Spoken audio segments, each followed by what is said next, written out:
The Wilderness Coast of Ardmeanach stretches from Loch Nakiel to Loch Scridian. Mostly it's not accessible by foot due to the sheer cliffs falling straight into the sea. It's a spectacular coast full of caves, pinnacles and many waterfalls tumbling over the sheer drops. MacKinnon's cave is the longest cave in the Hebrides, and a 50-million-year-old fossilised tree can still be seen embedded in a cliff face. Most boats miss the sights of this area as they head offshore to visit Fingal's Cave in Staffa instead. I've been guilty of this in the past too, and unfortunately strong westerly winds aborted my plan of seeing it on this visit. However, I did manage to walk to MacKinnon's Cave.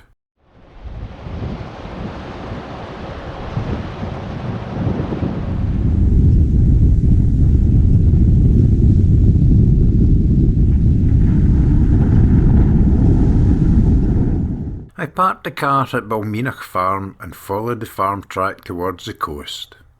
It was a dull, dreich start and a heavy rain shower.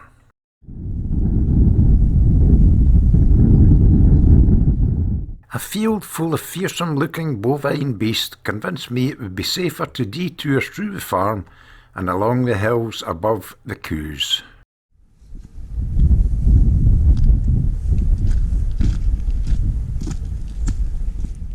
Call me sheepish if you wish, but I would rather face a force 5 in my wee boat than have to run from a frisky bullock looking for revenge because someone had removed his manhood. Although once I was up to my own bollocks on a very muddy path, I wondered which was the worst of the two evils.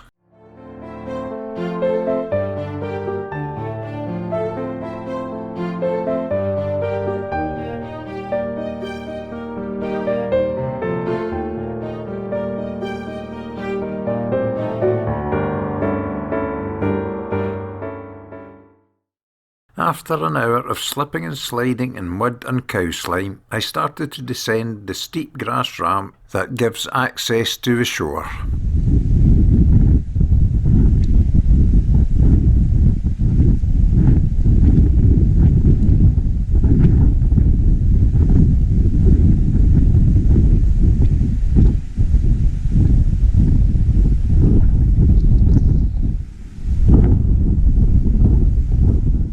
It wasn't too hard a descent, and with a little care, soon I was there.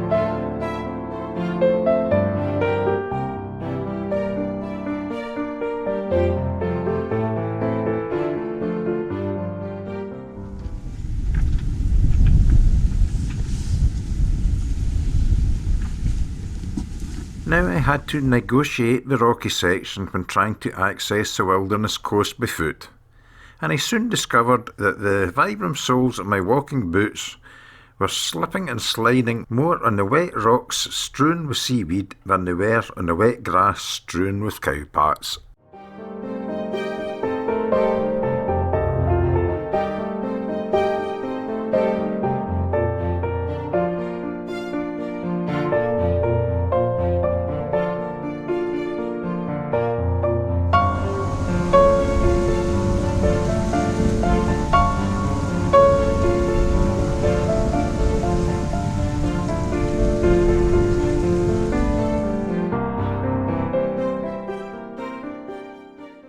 It's not really a walk for the faint of heart, but I was determined to reach MacKinnon's Cave.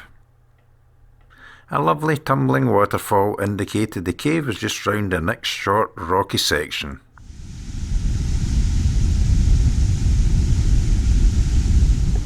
And that last short section looked very challenging indeed.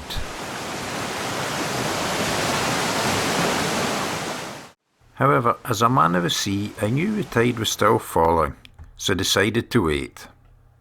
But then it started to rain very heavily, so as I was going to get wet anyway, I decided to remove my boots and wade around the point.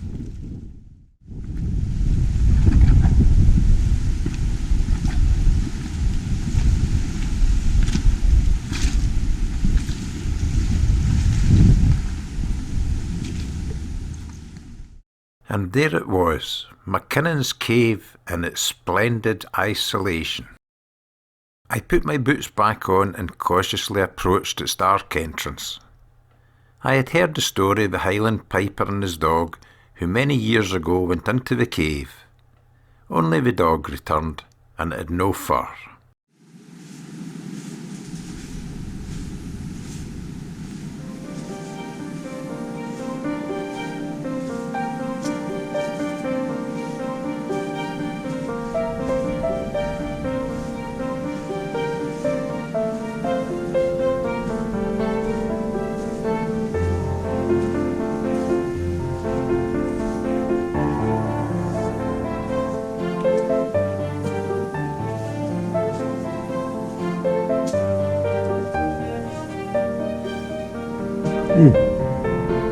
Hey, cool.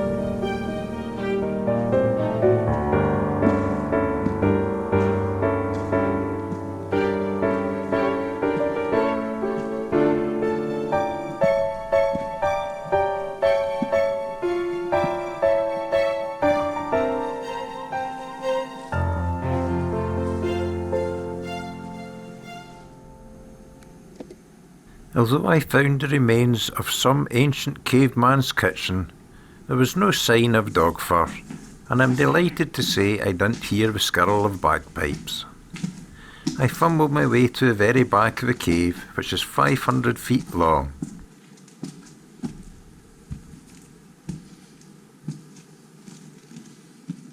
Then I made a quick retreat before my imagination could get the better of me.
It felt wonderful to be back in a wide open space of the cave mouth, even though I don't have a hair on my head, but I didn't have any before I went into the cave either. The falling tide now made rounding the last point like a walk in the park, and although I thoroughly enjoyed my day in MacKinnon's cave, next time, and I will return in better weather, I will go by boat. Once back at the car, I drove round to Fidden campsite in the Ross of Mull. I planned to visit the lovely island of Iona the following day.